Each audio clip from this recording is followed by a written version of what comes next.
Hey guys, so happy hump day. We're going to talk about kettlebell swing today because obviously kettlebell swing is on the WOD for today.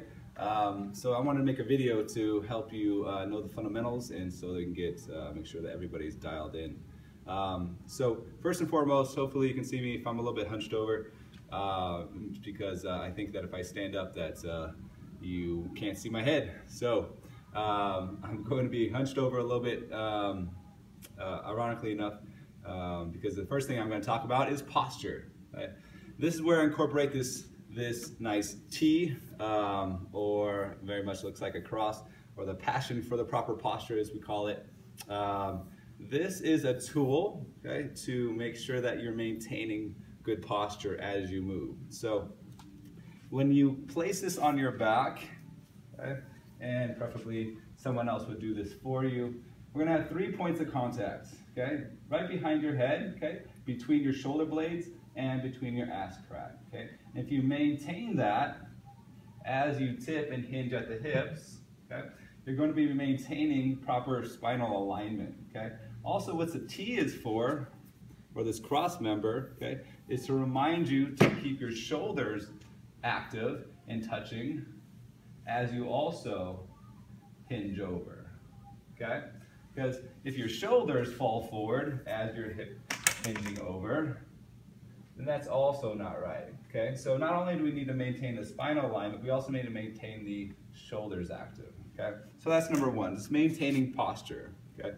Number two, understand that kettlebell swing is a hip hinge movement, okay? It's not a squat, it's a hip hinge. And as we know, there's two ways to move the hips. There's squat, or vertical movement of the hips, and a hip hinge, which is a horizontal movement of the hips, or back to front, okay? So to teach ourselves a proper hip hinge movement, we always start off with the wall, okay? So it gives us something to reach for, or a direction, or something to go, a target to go with our butt, okay? So reach back, and reach back towards the wall, touch, and then come forward, okay? So you come up about a foot off the wall, you reach back as far as you can, and up, okay? Of course, maintaining number one, which is proper posture. Shoulders active, maintaining flat back. Of course, I need to pull my chin down a little to keep my head in line with the rest of my trunk, and forward, okay? So number two, understanding that it's a hip hinge movement and not a squat, okay? Now, a little more detail on the hip hinge, okay? It's not a straight leg movement. You're not just tipping over and hinging at the hips with straight legs, okay? I want you to be able to basically reach as far as possible with your butt, okay? Meaning that when you have straight legs, I can't reach the wall. But if I have some degree of knee bend, okay, then it becomes a lot easier to reach the wall, okay? Now if I bend my knees too much, then I'll be going down into a squat, and that's not the movement either, and I'm not going back, okay? So understand that how much knee bend? Well, the amount of knee bend is so that you can facilitate going back as far as possible, okay? And so you'll start to realize that to first start off, you start off close, okay, I can touch it, come back a little further, okay, so I can touch it, come back a little further. Now if I don't have the proper knee bend, okay, I'm not gonna be able to touch. But if I drop it back, and I can almost touch, and I have the right amount of knee bend. So the idea is that this hip hinge is that the further your hips go back, it's just like a slingshot. You pull back the slingshot, and the further that you can pull back this slingshot, the more potential energy it's going to fling forward, okay? So being able to pull back your hips is our objective, okay? Maintaining number one, which is proper posture. Okay, so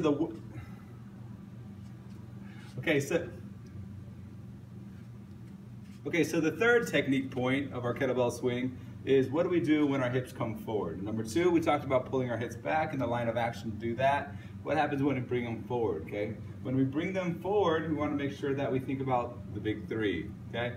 The big three are the quads, glutes, and core, okay? So when you come forward, quads, glutes, and core engage all at the same time, okay? Back, pulling it back, back. And at the same time, like the trifecta of the perfect storm, the quads, glutes, and core all get engaged all at the same time to create a very sudden snapping motion or snapping position of your body. Okay, so you're gonna drop it back, maintain good posture, number one, dropping the hips back in a beautiful hip hinge movement, number two, and when they come forward, quads, glutes, and core all engage at the same time, number three. Okay, so back and engage, back and engage. Okay, so this is of utmost fundamental understanding, is that the kettlebell swing is a entirely hip generated, energy produced movement from the hips. Okay, has nothing to do with the shoulders. There's no lifting of the shoulders. It's purely from the hips. So understand that when you hinge here at the hips, okay, your hips are connected to your shoulder. The shoulder is connected to your hand, and the hand is holding the kettlebell. So the reason that the bell comes out is because of an action of the hips. When the hips come forward, the shoulders go back, the bell flies out. Okay, so hips go back again, hips go back, shoulders here, connected to the hand. When you thrust forward, the bell will fly out. Okay, so let's get a kettlebell. Okay, so here's Mr. Maxey. Bye, Maxey. Number 4 is breath. Okay, when should I breathe? Okay, so again, remind ourselves to understand that you can either breathe or you can brace yourself. You can't do the two at the same time. Okay, so when you're doing this movement, okay, understand that the load is lightest out here in the front when it's weightless. This is when you breathe. Okay, you breathe in at the top, and as it begins to go down, you start to breathe out on the way up. At the top, you stop. You start to breathe in on the way down, but as soon as it starts to get heavy, so approximately around here, to 25% down, you're going to cap it off. Okay, cap it off, hold yourself, brace your core, come down, hold it, hold it, hold it, hold it, hold it, breathe out. It's weightless, breathe out, then it starts to come down, breathe in, cap it off, and hold it, hold it, hold it, hold it, hold it, hold it, hold it, hold it, breathe out, forcefully get everything, expel everything out, cap it, continue, allow it to breathe back in, cap it off, and hold your breath. Okay, hopefully that made sense. Okay, on a side note, you have to understand there's 2 different styles of kettlebell swing. Okay, there's not really 2 different styles. There's nothing funky going on. That's changing in the hip hinge. That your posture changes, the way you breathe.